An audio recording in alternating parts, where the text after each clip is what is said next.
Captain's Log, episode 86. This week's episode of the Beer Vengers podcast is sponsored by the Beer and Cheese Collective, located at 35-11 Ditmars Boulevard in Astoria, Queens. Enjoy their eclectic array of craft beer, artisanal cheeses, and specialty grocery items at the Beer and Cheese Collective. Home bar to yours truly, Captain Porter Brown Stout. The Beer Vengers is an unscripted podcast and is fully unscripted for the duration of the strike of the Writers Guild of America and SAG-AFTRA. Union Strong. Remember to like, star, and subscribe whenever that feels appropriate. And send us your emails at thebeervengers@gmail.com if you have any questions, suggestions, or if you just like hearing us talk about you on the show. And now, without further ado, please enjoy episode 86, Superchiller, Qu'est-ce? We're the beer Vengers, beer Vengers, beer Vengers. We're the Beer Vengers. Yes, we are. Welcome to the Beercast, everyone. Coming to you from an undisclosed location in Astoria, Queens, I am Captain Porter Brown Stout. Coming to you from an undisclosed location in Fresno, California, this is the Pale Male Hophead Huck. And coming to you from an undisclosed location in the County of Kings, it is I, the Beer Wonder. And we are the Beer Vengers.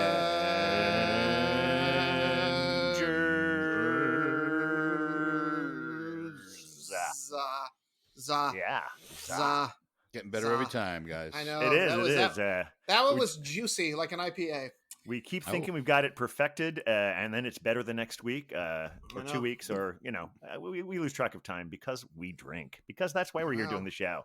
It's great to have Beer Wonder back here in the studio. Oh my gosh, yes. I know. I was in the far northern tundra, and it was an adventure, and I'm excited to share about it at some point. But it's nice to be back, gentlemen. Thank you for the birthday wishes from afar, and of course, belated birthday wishes to Father Brown Stout, who is always. Oh yes, that's right. You you both had your birthday right around, like within 2 days of each other, right? You were the 22nd, he was the 21st. That's correct. Yes. Excellent. It is an auspicious time. It is an auspicious time, my friends. Well, it's not just it is yes. It's not just the three of us here. We have a very special guest here with us today, a Beer Venger to be, as we by the end of this episode he will be a fully fledged Beer Venger, actor, writer, director, producer. Also, and really important for a podcaster. I should say that podcaster.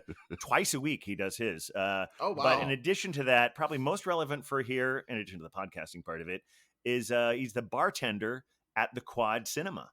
So we may even get a little talk here about picks and pints. Please welcome John L. Peacock. Yes. Well, thank you for the extremely long list of credentials for me to be on the episode. Thank you so much, guys. You're quite welcome. Thanks for being here. Yes, we're happy to have a fellow podcaster who's going to give us that really rich, deep podcaster tone that we're always striving for. So thank you for bringing the professionalism. You're very welcome. This is just my normal voice. Oh, okay, got it. When you talk about the podcaster voice, reminds me of a New Yorker cartoon I saw a few months ago. This couple's in bed together, and she leans into him and she says, "Next time, can you do it in your podcaster voice?"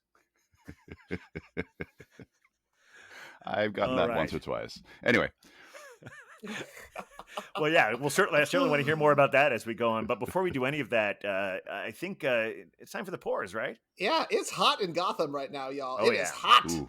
It is hot. We need to cool this down. I don't know. In the County of Kings, it is definitely toasty. I don't know how it is in Queens County over there. Oh yeah, it's I'm making a huge sacrifice by turning off my air conditioner to do this, so you don't have those noises in the background. This is what I do for you Beer Vengers out there, whether you're from whatever 15 states we're in. Whether I think last month we had some in India and Belgium and Germany, and I'm rambling on when we still have empty glasses. What am I doing? Well, it's cooling off here in Fresno. It's only 91 today. Well, then you're going to have to go last, Huck. I think that's the situation, and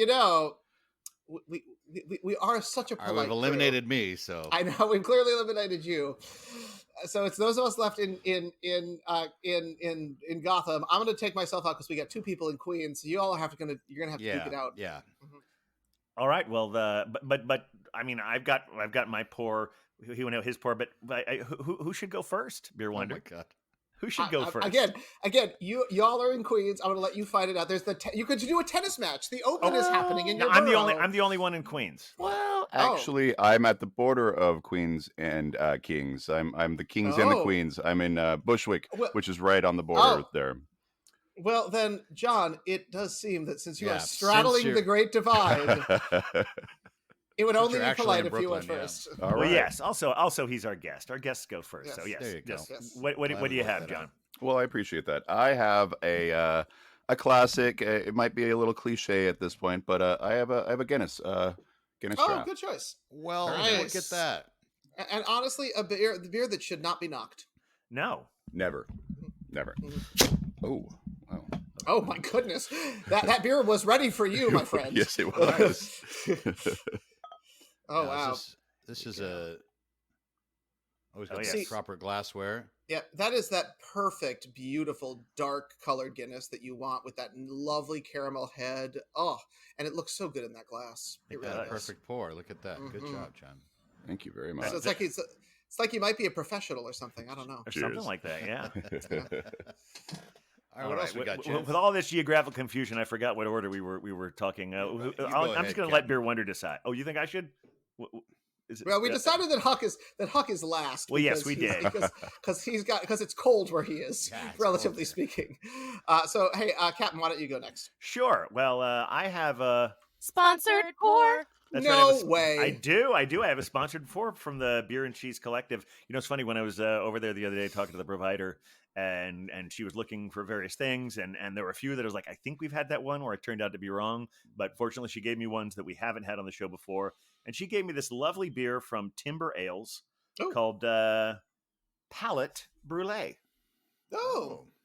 Brulee Brew Couché. Yes, it is a snack-sized stout conditioned on coconut and coffee. Oh, now did they take the hot poker and put it in it? Because we know we have had some brulee. Well, yes, right. I don't know if it's that kind of brulee, but it would be great to do a brulee with a brulee beer. And it feels that's meta. There we are. Oh wow! I mean, it's a dark beer, which was what we expected. Nice darkness coming up, snack sized. Yep. Get the whole thing in there. Snack size. Yeah, it is. It's a 12-ouncer. So there we go. That was on the can, wasn't it? Or... It was. It said snack size. Oh, here we go. Look at the title in there. Timber. That's a New York brewery, New York State. It is. I'm not sure exactly where it's located, but it is a New York State brewery. Got it. All right, Beer Wonder. I guess by order of elimination, you would be next. Yeah, by process of elimination. Well, this is going to be shocking to everyone as well because I just play this out. Sponsored pour. That one, yes. Yep, that one. I have a sponsored pour this week as well from our dear friends at the Beer and Cheese Collective. This one is from Ossining, New York, so we're keeping it in New York region, our local area. And this is from Sing Sing Kill Brewery. This is their Pride Rye It, which is their rye IPA. It's supposed to be hazy and juicy. Bright. The can art is bright pink with the pride flag on it. It's a beautiful little can here. And the internet says great things about it. Also, of course, this is one of the beers that was made in support of the Ossining LGBTQ Alliance. So cheers to that. We love a beer that gives back, as always. And let's see how this one pours. Okay. Yeah, you may remember a couple weeks ago, I don't know when it was, but I had that. Oh, very nice. That looks great.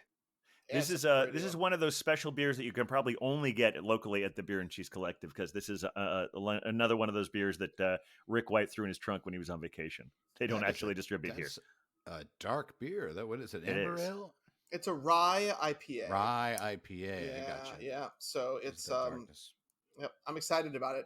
It already smells nice and juicy on the nose, so it should be a good one. Very good. Well, all right, my Huck, continuing finally your quest. In the Arctic tundra that is Fresno, California. In my quest to bring new breweries to this podcast, this is from Chapman Crafted Brews. It's a Pils, Chapman Crafted Pils, out of Orange, California. All right. Very good. And a nice Pils glass here. going. Note to saying, I was looking at our spreadsheet the other day, and you have. I think you've.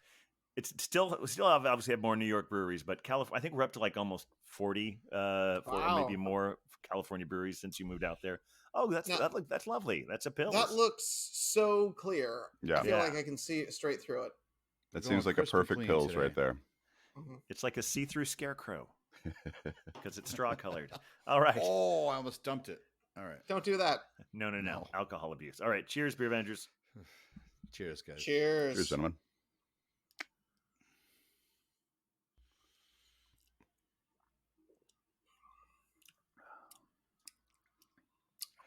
Never disappoints. Oh.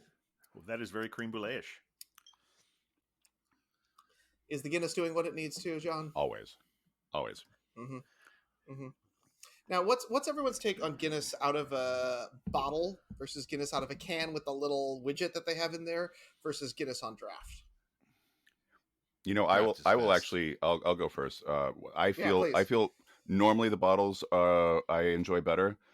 With Guinness specifically, I wanted it out of a can. I just couldn't find one today for this episode because I feel the widget gives a little bit of that the reminiscence of the nitro pour that you get from what Guinness really should be is out of a pour out of a draft. Yeah. Yeah, the widget is pretty cool. Preferably out of a draft in Ireland. Yes. Ah, yes. So it's location specific. Understood. Yeah. New York. It's just brewed differently here, I think. Yeah, New York has a couple of places that really pride themselves on trying to get the best American pours of Guinness.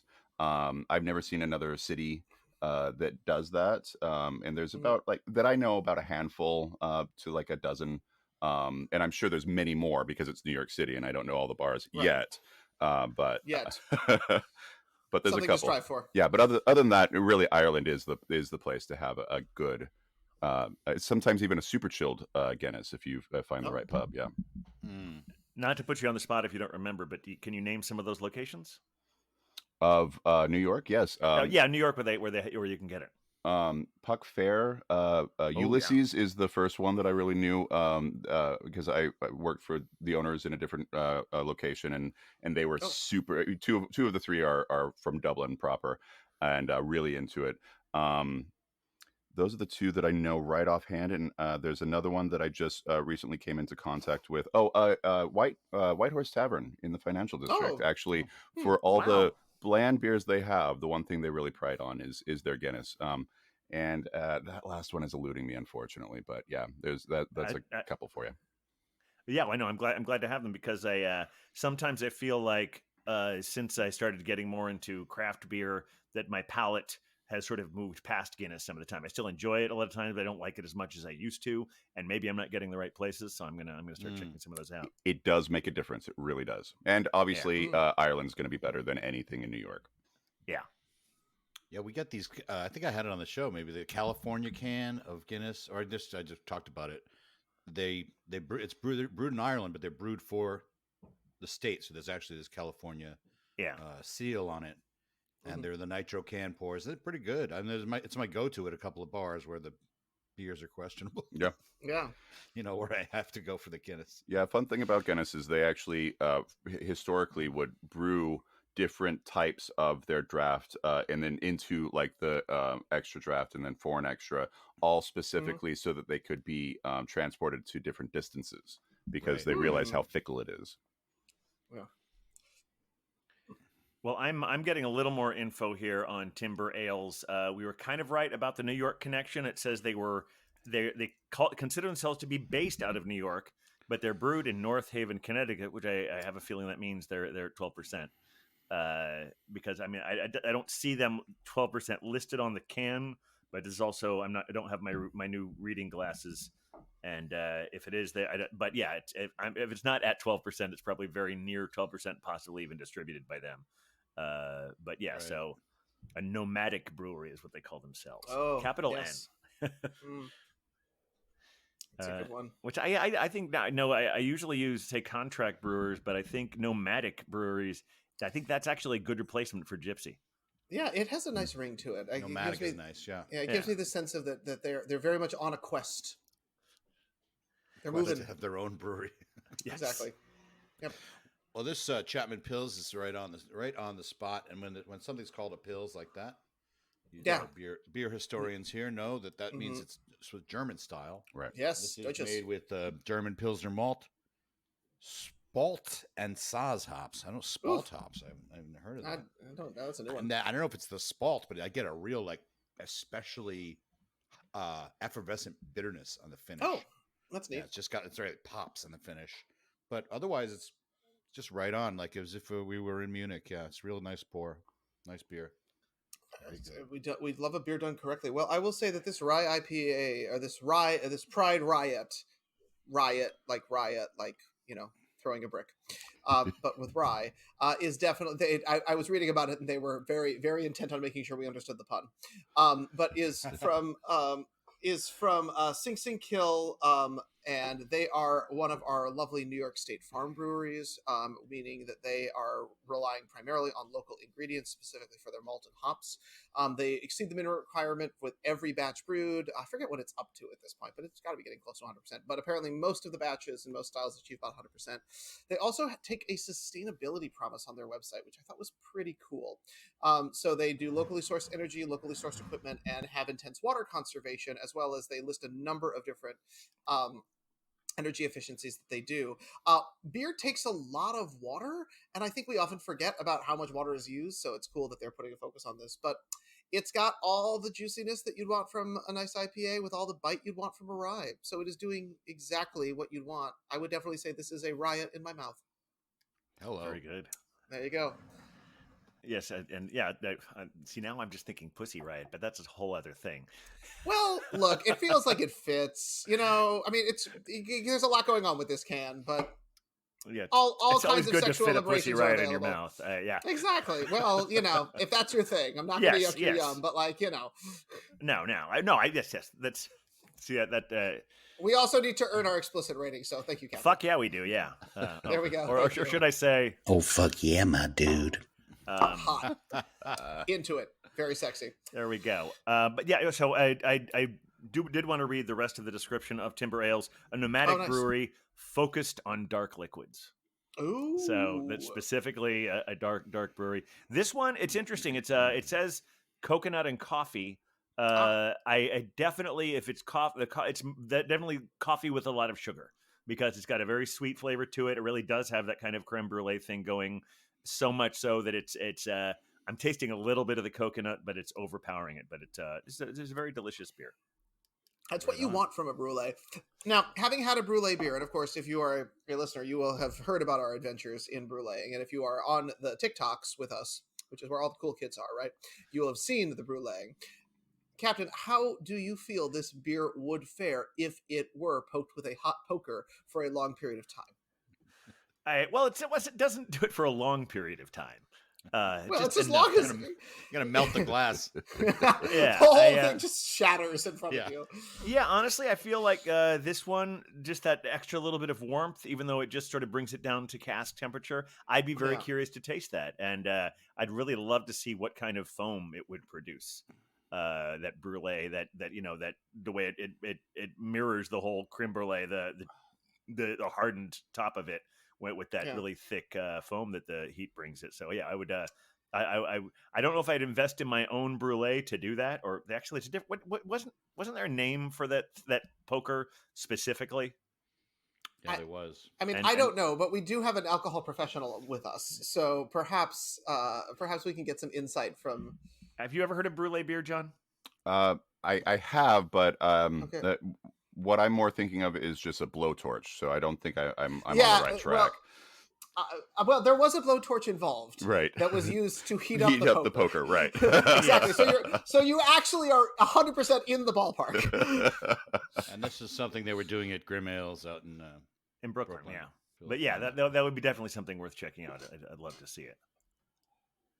Well, this is something, again, for future beer adventuring, I think we should keep this one on the list. And perhaps we can do some research on behalf of our dear following. Well, all right. So we've got our pours. We've gotten these descriptions out, and we do have a guest who's here for the first time. Oh boy. So Oh we'd no. like to know a little bit more about Oh brother. how he came to be the beer drinker that he is. How Oh boy. how Guinness fits into what we might call his Origin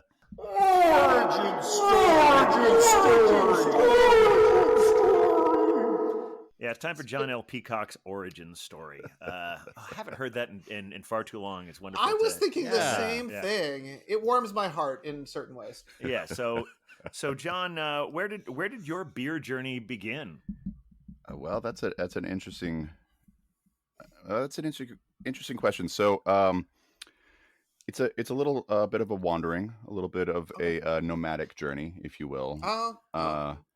Very early on in, I believe, middle school, my older brother, who was in his maybe 30s at the time, said, "Hey, you want to drink of this?" And I said, "Oh, okay," not knowing what it was. And it was definitely something on the lower end of a bad American cheap beer. Natty Light is what comes to mind, though I never found out exactly what that one was. And it was disgusting. It was terrible. And I went to my mom and I said, "Mom, I didn't even think that I was ratting him out, but I was. Alan just gave me a drink of his beer, and I realized something. I hated it. It was terrible." And she's like, "Great." So I thought that's what beer tasted like. And for a while, when I was going through my early drinking phases, I would only drink cocktails because I was like, beer is just, that's what beer is. And beer is just nasty, or natty, if you will. It wasn't until around the time, shortly after college, I'm skipping over a bit because there was the era of keg stands and drinking that said Natty Light, and thinking that again, or the Milwaukee Beast, thinking again that's the only thing that beer tastes like, so might as well buy the cheapest of the cheap. And then I went to Europe with some dear friends of mine for a couple of months, and one of the first places we went was Dublin, and I discovered a good tasting beer, and it happened to be Guinness. And that was the real beginning. That was the real origin of me as a beer drinker. Throughout, that was one of the first places we were in 3 months. So we went to many wonderful places, Germany especially, Belgium, just all throughout, that had different beers that you could get in the United States, but I wasn't aware of. Many that you couldn't get in the United States, and just different styles, different flavors. There's a German saying of it's like angel pissed in your mouth. Now that's specifically about wine, but I feel it was kind of I felt an angel pissed in my mouth for the very first time out in Europe. Wow. Oh, that's very complicated. Lots of things happening in people's mouths today. Yes, we got the pussy right. We got the angels. Yeah, it's interesting that the Europeans. It does seem to be. I guess when someone discovers fermentation, it really probably does feel like something truly divine. Because that also makes me think about how the what's the whiskey out of Dublin? Is it no, out of Dublin? Jameson. That one. Jameson. Right. They also make Powers, and they make some other ones. So I went to their distillery, and that was the first time I'd ever learned about angel share. The idea that with an aged when you age a whiskey long enough that the level goes down, and the idea that that's what the angels are taking of it, and that's the angel share. Well, and lest we forget, God is good. That was how we thought we were brewing beer. That it was divinely inspired to make. Oh, sure, it's sipping a little Jesus there. The gift of the angels. What wasn't that the Franciscans? God bless the Franciscans. Yep. Yeah, we love them. We love all of our brewing culture. In fact, I think the first person who ever drank a beer, they thought they were seeing God, which aren't we all? Yeah. So anyway, back to Europe. We've diverted back away from Jesus. Very religious on the show. Yeah. Well, we're gonna lose our explicit rating. Oh no! John. It's like it's a level. It goes up and down, and we're now going away from the explicit rating, unfortunately. So going to the Guinness, I believe they call it the storehouse, for that first trip. Since I've been to Europe that first time, I've been back a number of times, been to Dublin a number of times, and I know because I see it, and even when I talk about it, I understand it's so touristy. As one who somewhat deals in the industry of tourism, it is such a touristic monument of Dublin. It's probably the biggest one, and the Jameson factory, which isn't even it's not even the distillery anymore.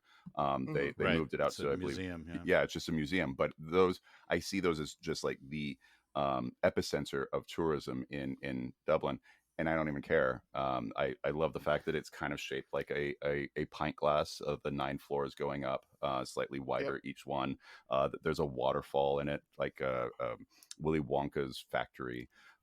It's such a fun place. It's Yeah. It really such a is. fun place, and the top is clear, just like the top of a pint glass would be, so that you could see over most of Dublin, 360 degrees. So Great view, yeah. it was a eye opening moment for me, and since um, I don't super collect, but I have a shirt that I've lovingly worn out so much that is my night shirt, that is Guinness. I had underwear at one point. I still have some flip flops.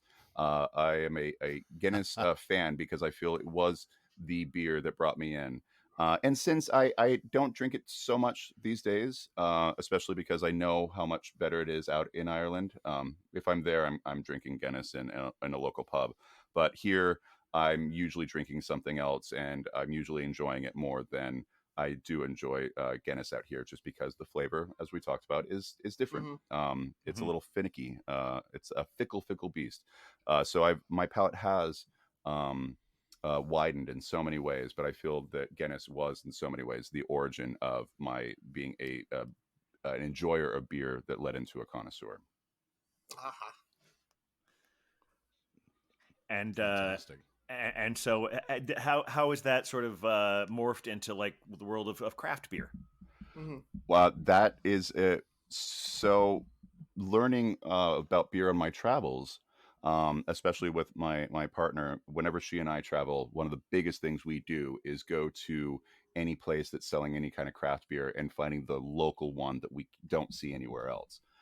And that's a big fun thing that has actually added to traveling in general. It's like, oh, okay, something we're going to do that has nothing to do with why we're there, or any thing we're seeing, any sites, any tourist stuff, is just finding a place that a store that will sell a craft beer that is local enough, and usually, if we can, drinking some there and then grabbing some to bring back to New York. And so the travels has been a big thing, influence on experiencing craft beers in so many different ways, because you only get so many craft beers in New York, and you get a whole lot more than most other places, but you only get so many.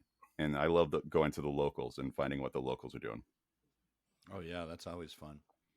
We did something similar when we went to Munich the last night we were there, because we were on a pretty not traditional, I would say, beer tour where It was pretty curated. Yeah. It was curated, and we drank a lot of the classic German beers. Yes. And the last night we knew there's this pub a mile away, and we walked to it, and it was a craft beer bar. It was like Pony Bar or Blind Tiger. Yeah. And it was like, oh, what is this? And there were like 10 different breweries on the list that were German, that were making IPAs, that were making sours, and that were doing modern craft beers. I was like, where is this on our tour? Right. But so that's a great thing to do. Is to Yeah, I think even the name of the bar was in English. Yep. Yes, it was. Yeah. And German IPAs, that's something I haven't really come across too much. How are they? They were fine. Okay. They Yeah, do other beers much better. Yes, I was really. I mean, ironically, the last beer that I drank was an IPA. The last beer I drank when we were in Germany was an IPA. And it was a lovely IPA. It was totally fine. But again, the beers that we had earlier on the tour at some of those locations definitely blew it out of the water. Yeah. As it should. If the Germans are not making their styles perfectly, so we're doing something wrong here. Right. It was called Tap House. Yeah, That's right. Right. Tap House. So when did you start working as a bartender? Pretty early on. Serving and bartending is some of my early adulthood jobs. I started with serving, got into wine quite a bit, and the first bartending job was a wine bar. We Oh. had a couple of beers on tap, but it was you could buy bottles and for retail, or for I think it was a $5 corking fee, have the wine there. And so it was my first real big experience into the bartending world. And even so, that the owner was paying for me to get sommelier lessons, Oh, wow. and I was going on track towards that. So again, my beer venture has been very what is it? Circumventing super. I'm thinking Cir- serpentine cir- with that gesture you're making with your hand, but Circuitous, that's yeah, the word. Circuitous. Yeah, I think that's the one. Yeah, I think I was circuitous and serpentine was the word I was Mhm. actually looking for, the combination of the two, which doesn't exist. So Yes. yes, I was almost a sommelier before moving out to New York, and then I was like, oh, I'll still pursue it. Oh wait, no, I have to start from scratch. Never mind, and I have to pay for it. Oh no, I'm good. Oh man, tough town. So yeah, since then I in New York bartended a couple of places with great cocktails, a great jazz bar, Zinc Jazz Bar, a nice uh, classic staple in the West Village. A couple of wine and beer places as well, and that's where I'm at currently, is a cinema that has a Mm. wine and beer bar. I haven't been to the Quad in a while, but I don't associate that with beer. Do you know how long that's been happening I do, because over I'm one of the there? first bartenders there. So they had a huge Ah. renovation and reopened in 2017, and that's when Okay. the bar came in, and yeah, so it's relatively new. It's also we can't advertise outside. I'm not advertising anything. We can't advertise Oh. outside of the Quad because of the co-op of the building that we're a part of. The only way Uh-huh. we were allowed to create the bar for the cinema was to have it purely in-house. So there's no signage outside. The doors aren't open directly to the bar. So it is relatively unknown. Even if you go to Quad these days, you might you if you blink, you'll miss it. Oh, wow. Yes, Can for you the go?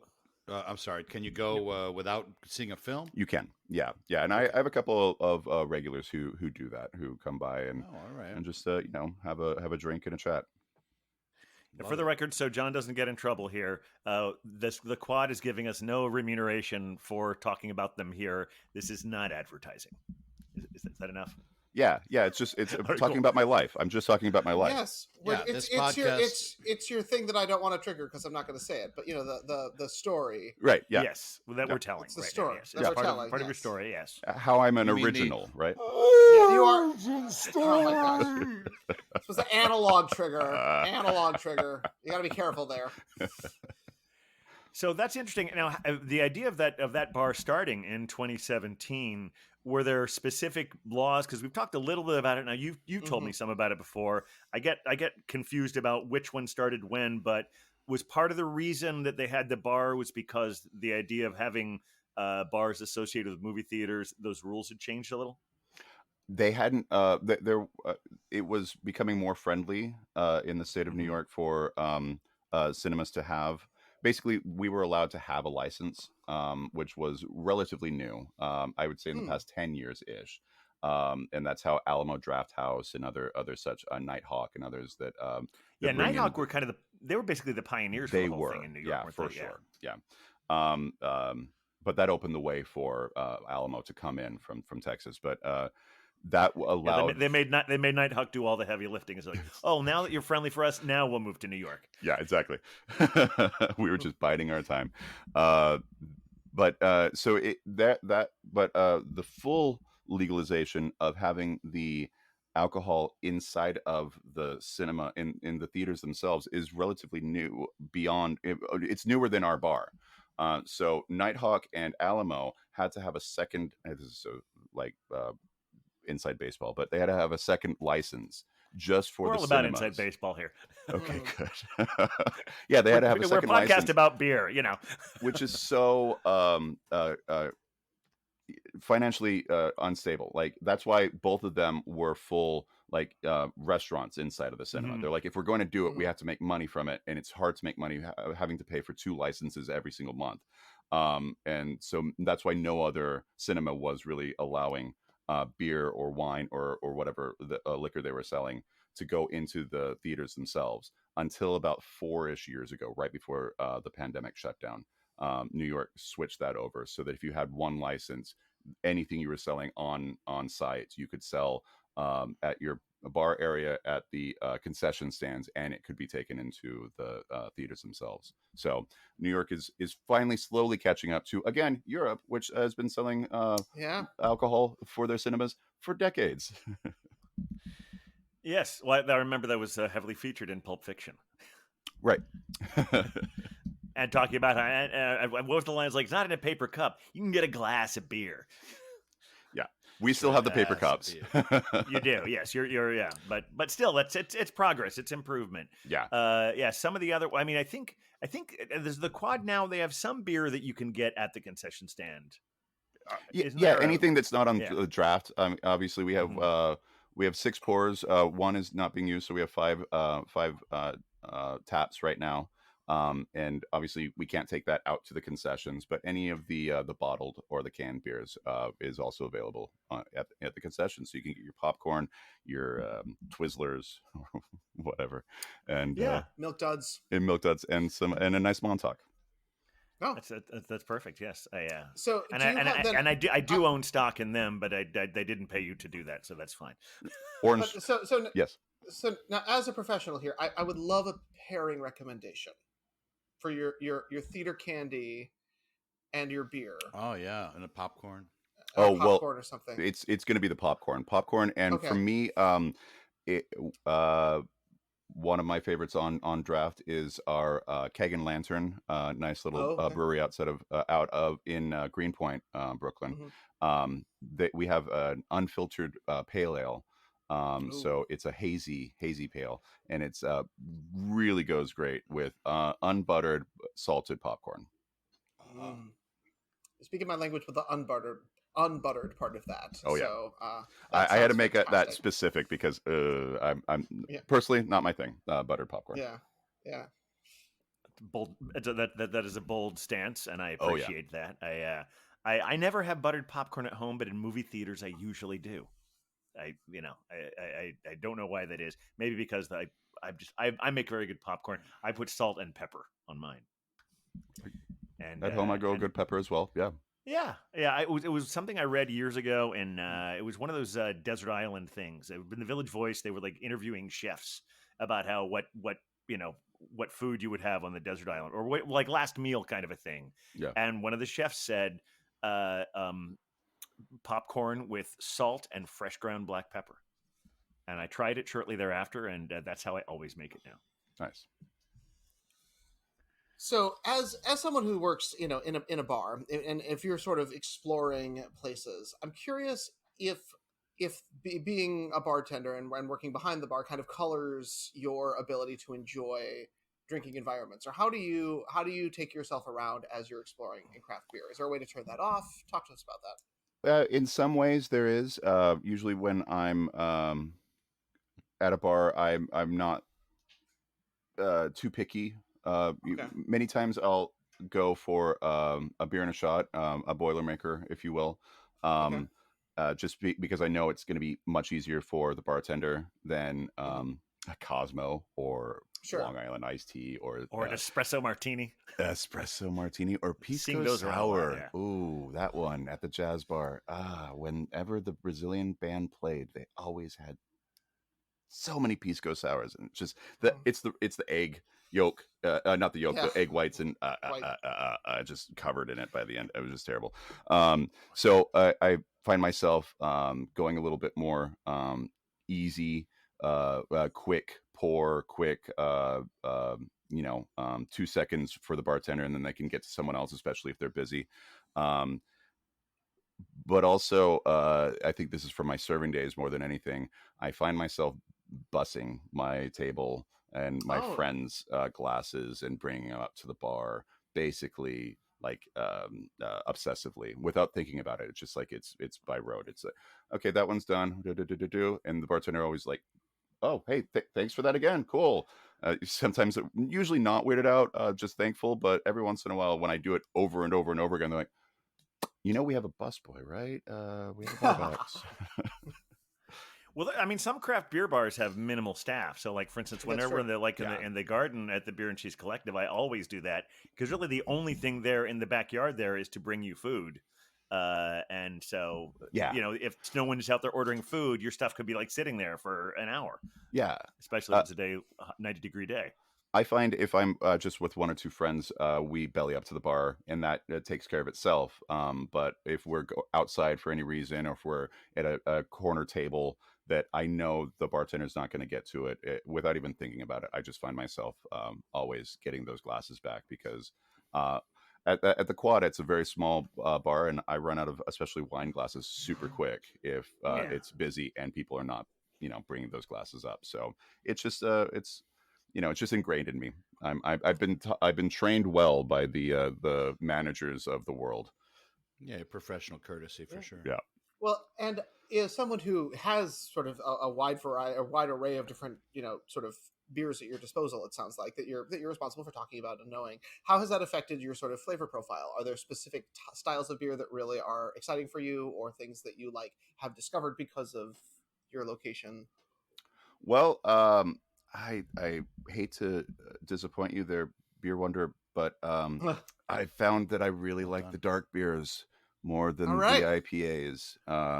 I do like hops. That is a newer flavor palette of mine. I'm not into the super hop. Speaking of the Montauk, it's a really kick you in the face West Coast style IPA, The and Wave Chaser, right? The Wave Chaser. I'm personally not a fan of it. I know anyone who was like, "Hey, you got something real hoppy?" I was like, "I got something for you. Trust me, buddy." Yeah. But I wouldn't find myself just sipping on that basically ever, unless it was just given to me, or so yeah, if I had my choice, I like to go for the darker. I like to go for the higher octane. The imperial stouts are big ones for me and my partner. Porters, imperial porters. That creme brulee is sounding very tasty to me. They're Captain. So I found myself going to the dark side. Now, I know in addition to the dark side, I know that you and your partner have an annual ritual involving pumpkin beers. Oh yeah, it seems like a good time of year to bring this up. Yeah, 'tis the season. Tis the season. We're almost there. I think we are on our 10th annual pumpkin beer tasting festival. Oh. 10th annual. And anytime we talk to people who gosh. don't know about it, they're like, "So who's putting this on? How can we buy tickets?" We're like, "It's the two of us, and you can't. It's just us."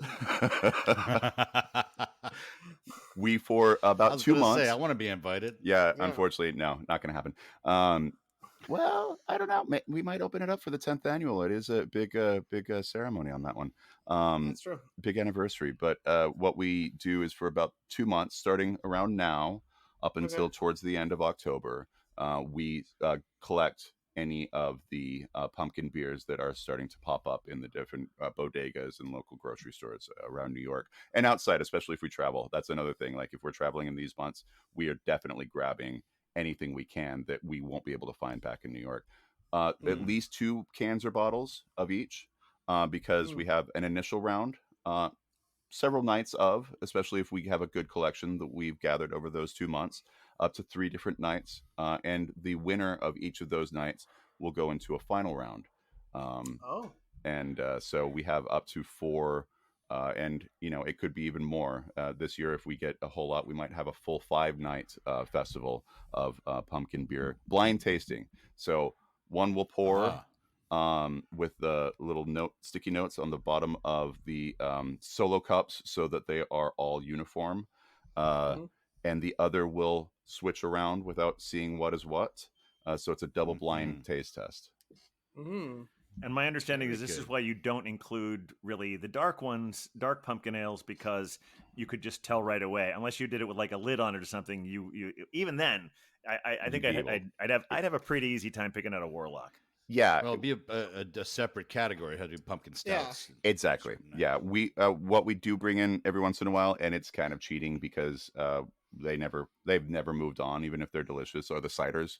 the pumpkin Yeah. ciders that come around. Yeah. But Captain, you say that, but It's like my favorite cider is a pumpkin cider. which one? Down east. Oh yeah. most Oh, recently. fantastic. Yeah, Oh, it's we a good love one. Down East. All their ciders are fantastic, but their pumpkins can't be beat. Um, the Warlock is one of the only pumpkin stouts that we've come across, and I know you've actually mentioned some wonderful ones that you've had, but we can't find them. Yeah. I mean, We I might literally bring in just more. just this afternoon, I ordered one from. I've been filling my Tavor crate again, and I ordered one from Urban Chestnut. It's called Count Orlock Black Pumpkin Ale. Where's So I'm that out looking of? forward. It's out of St. Louis, Missouri. Nice. Yeah, so we It's love got, our got, Warlock. got a little picture of Giuliani. I mean Nosferatu on the Nosferatu, bottle, right. on the can. We love our Warlock, but we never bred it in for two reasons. One, because we'd be able to tell, and two, we feared that it would just win almost every year. It's the best. Yeah. So I gotta know, what have some of you, because we've had some discussion on this beer cast of pumpkin beers, and there is mixed feelings amongst our crew on them. So like, what are your conversion pumpkin beers? What are the ones that you change people with, and what are some of the winners from past years that you want to like call out? Yes. Besides the Warlock, of course. The one, the only, the top of the top, the pumpkin Okay. is usually the winner. It always just goes straight to the final round because No kidding. yeah, it is a fantastic. We also love our higher octane. Of the not so high octane, Shipyard always. Okay. It's amazing because we love Shipyard by itself. We think it's a fantastic Perennial, pumpkin beer, but sometimes in the contest with the others, we're like, oh, it kind of tastes beery. But by itself, it tastes like a great pumpkin beer. So that's a fun one that I would not recommend to put into a festival, but just to have on its own. I know they have the smashed pumpkin. Yeah, well, that's Smashed smashed pumpkin, or another high smashed. octane. Yeah, and the deal is like Stronger that one, one is from Shipyard, but that's exactly the one I was thinking of too, Huck. Yeah. Because it's Imperial, it's from Shipyard, and there's a lot more flavor to it than the regular Shipyard. Right. The pumpkin head, I think they call it. The pumpkin head and the smashed pumpkin. The leaf pile. I forget who that's by. Oh, yeah, that's a good one. Greenport Harbor. Yeah. Blue Point also has a good one. Sometimes it's okay. Sometimes it's fantastic. Sometimes it comes in number 2 in the final round. Oh wow. Which is surprising to us. Yeah, those are some of the standout ones for right now. I'm also a big fan of pumpkin makes Schlafly. sense. Schlafly, yeah, that goes back and forth as well. It's always a great beer, but sometimes it advances, sometimes it doesn't. Yeah. What So I don't then- like is Why not? Two Roads. Okay. The Rhodesmary's Baby. Rhodesmary's Baby. That's what it was. Yep. Yeah. Yeah, they got a little rum action to that one, don't they? It's just it doesn't do it for us. We have actually banned it from the festival because Wow. it has been like dead last year after year after year. It's been banned. Yeah. It's good to have standards. It's good to have standards. I was just going to ask. Then the real question I ask you is, how early is too early for a pumpkin beer In the calendar. in the Well, calendar? Yes. That would be March when you have a pumpkin Okay. beer from last year I see. Oh. Okay. because Got it. they're not available otherwise. I see. Understood. So it's too Understood. late for it to be it's starting to go down, and it's too Yeah. early because there's no other pumpkin beers around. Fair enough.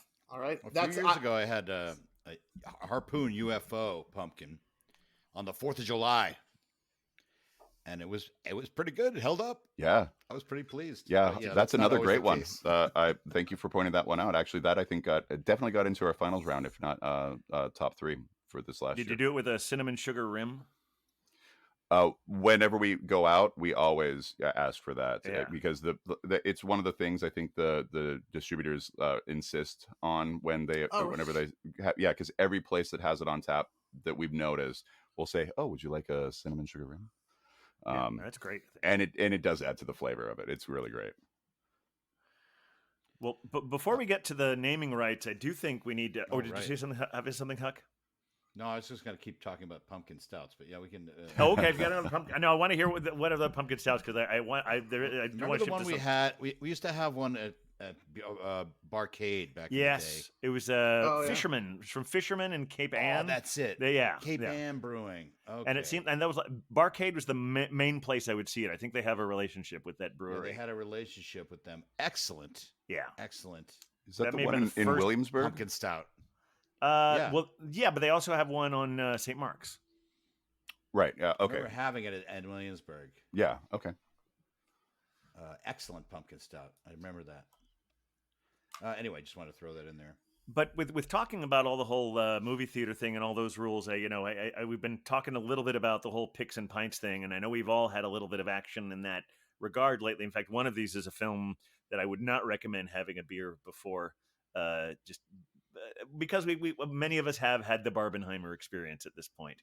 Huck, have you caught up with any of that, or I've not seen Oppenheimer. but you have seen Barbie? Correct. Excellent. And so I think the rest of us have seen both. Beer Wonder and I got together on the fourth row of the biggest IMAX theater in the world. Yeah, we had a beer afterwards. It's a lot of Oppenheimer, very tall, right in your face. Yeah. It was. Three stories. You could see every nose hair. You felt like you could climb right up in it. It was very intense. It was. I'm sorry to interrupt, but I got some bad news just coming in over the wire. Oh no! The Fisherman's Pumpkin Stout is no longer in production. Oh, that's a shame. R.I.P. R.I.P. But there was nutmeg in it.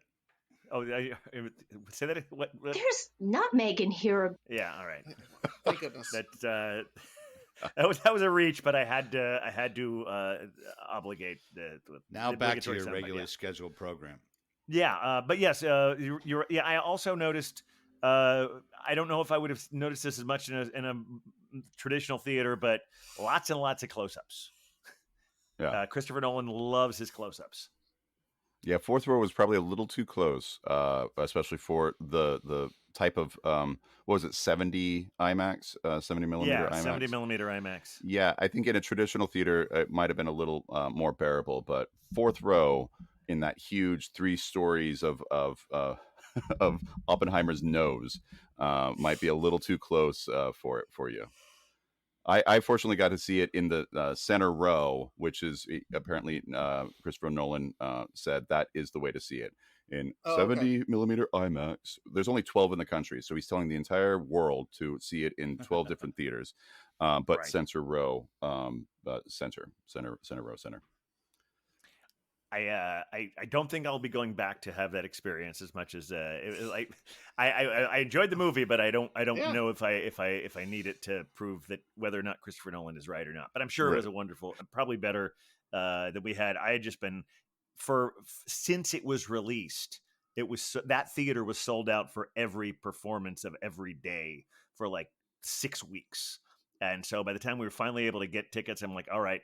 I reached out to Beer Wonder and I said, do you want to go see Oppenheimer 2 weeks on a Monday afternoon? And, and amazingly, in advance. Amazingly, Beer Wonder was available on just a random date I threw at him. So that told me it was fate. We had to do it. Yeah, it was.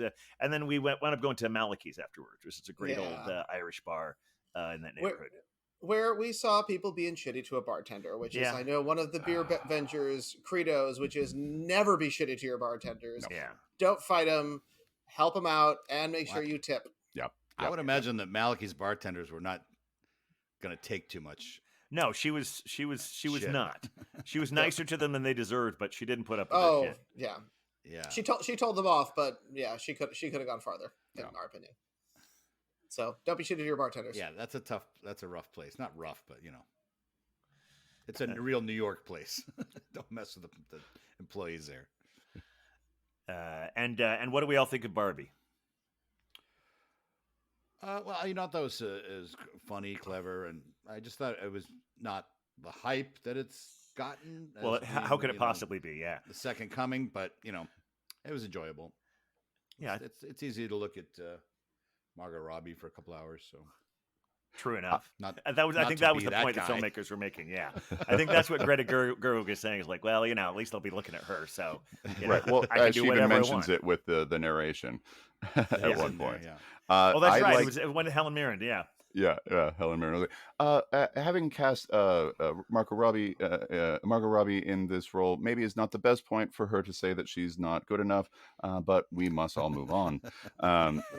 What I liked is the layers, not only Yeah. with the Barbie accessories and everything being real and bringing out some real weird ones like Sugar Daddy Ken.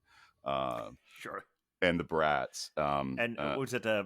What's the magic earring, Ken? Magic earring, right? Yes.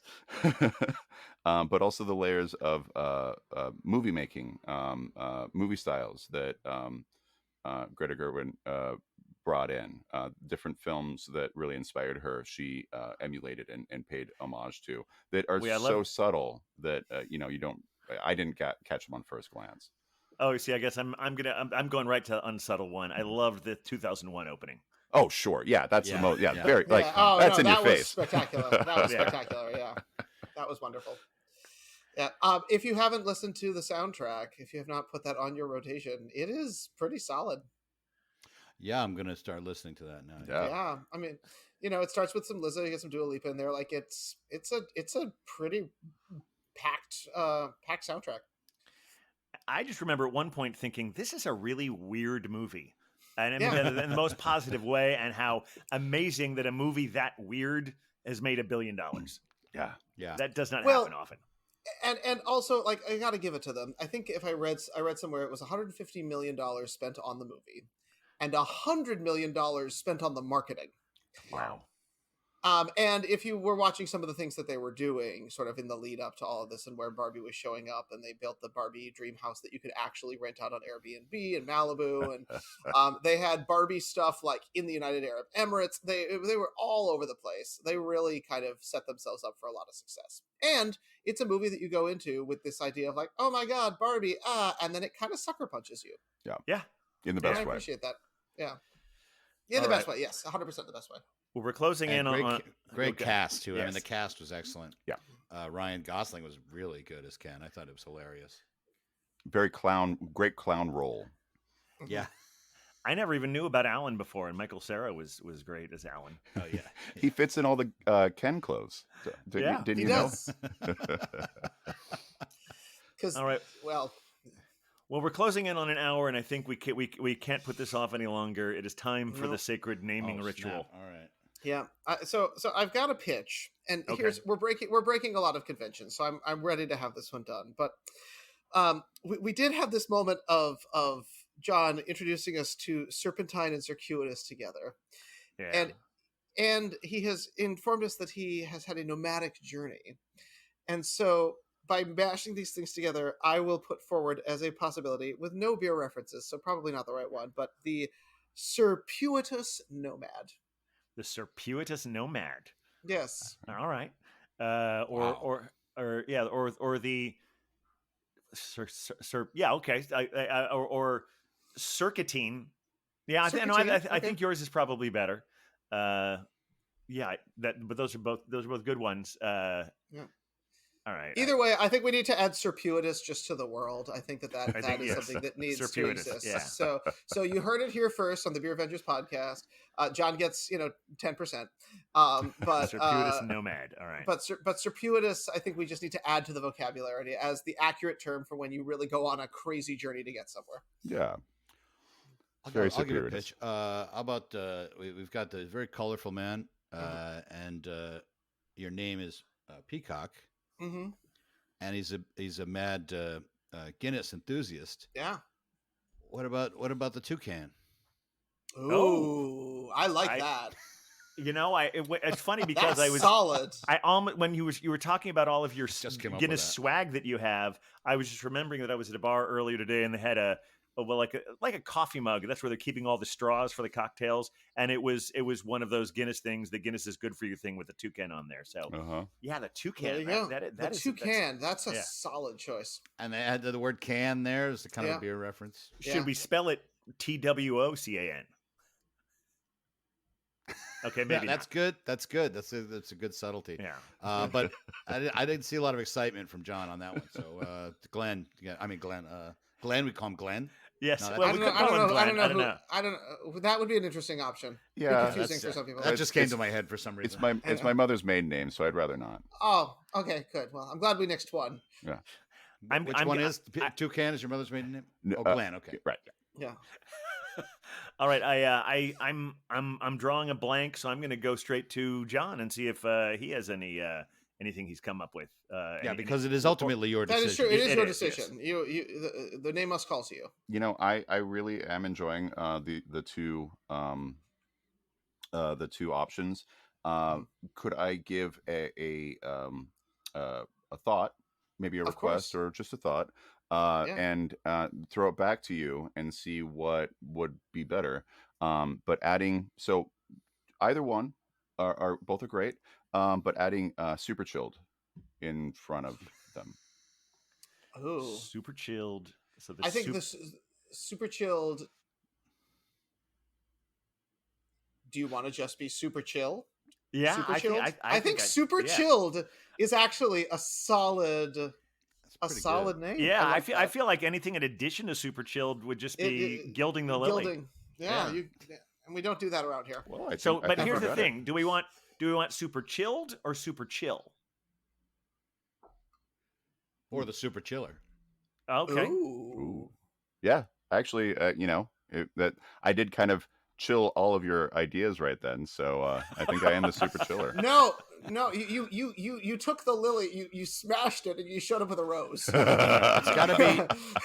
It's gotta be what we only throw these names out to give people artistic. You're coming up with your own name is the best way to go. It's honestly the best way to go. All right. Yeah, I mean, honestly, the best thing I had was another mashup where I was thinking take part of Nomad and take Toucan and call you the Mad Toucan. But I think super chiller. Do I like the Mad Toucan? So we'll say, in case what does that have to do with beer? It's very well. It does. It does. But yeah. So what do we think? Super chill, super chilled, super chiller, or all three, depending on the day. Right. Yeah. Well, I think super chiller is a good, but then the nicknames can pop on in. SC every once in a while, Yeah. Right. Right. Santa Claus.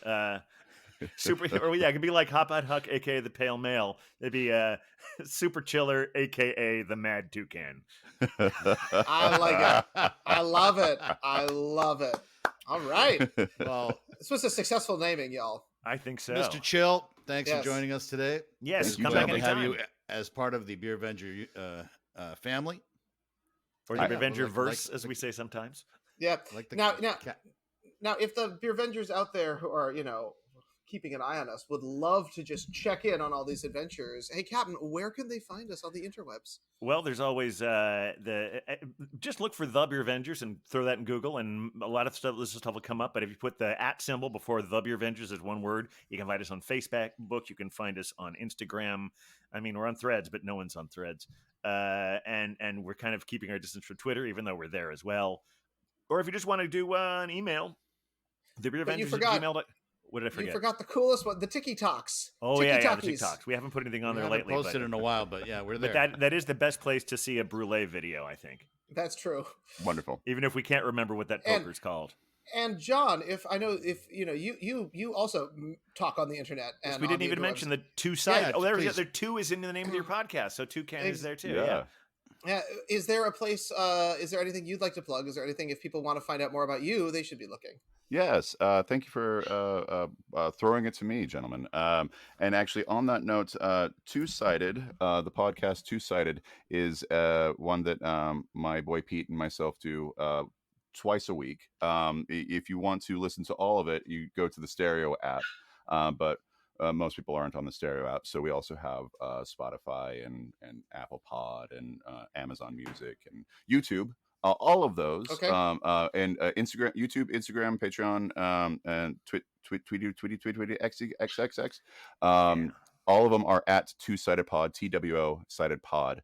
And a little tradition that we do on our show is we have shots. And so I've not told you about this beforehand, and I'm not expecting anything, but I just want to end this with, I'm going to cheers, raise a little bit of whiskey to you all. I got some Evan Williams here, and Good I stuff. just wanted to say, Beer Avengers, thank you so much for having me, and thanks for the time. It's been fantastic. I appreciate it, and I love the name. Cheers, guys. Cheers. Cheers. Cheers. All right, I can't think of a better way than to end this. That was other perfect. other than I think Huck, is your uke over there? Oh, Your snap. brand Yeah, new all right. exciting uke. Thanks for listening, everyone. And thanks for being here. Oh, Super John, Chiller. you gonna join me on the? You're gonna join me on the outro here? Well, a little bit. All right. Yeah, play us out, Huck and the Mad Toucan. Super Chiller. Super Chiller.